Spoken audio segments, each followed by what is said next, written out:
Once again, ladies and gentlemen, our award, Mr. Manuel Loterio Kabayan Loli Di Castro. Manuel Loterio pala ang pangalan niya. Manuel. Sir, can you hear a short message from you?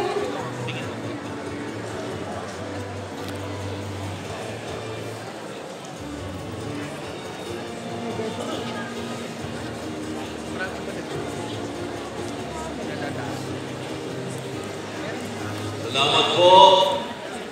Magandang hapon po sa inyong lahat.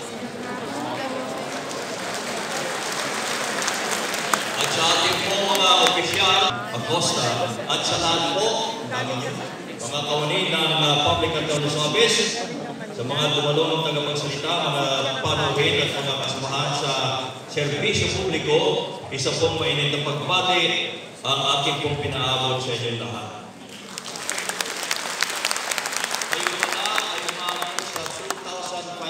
Plus na abogado. Kulang pa yun, ha? Kulang pa. Pero okay na. Okay na 2,000 plus. At congratulations po sa lahat ng public attorneys na ating ngayon dito sa 8 MCLA accredited National Convention of Public Attorneys. Ito po ay patunay ng ating sama-samang dedikasyon. Kasama niyo ako yan sa pagtataguyod ng katarungan at karapatan para sa lahat po ng Pilipino. At sa lahat po ng public attorneys na narito ngayon, libo-libo, mabuhay kayo dahil sa inyong walang sawang pagsasakripisyo at pagsisilbi para po sa ating bayan. Mabuti yun, nandiyan kayo. Ay kung wala kayo, paano? Tayo po ay nagtitipon upang bigyang pugay ang mga natatanging kontribusyon ng ating pong mga public attorneys at upang palakasin pa ang kanilang kakayahan at kaalaman sa larangan po ng batas.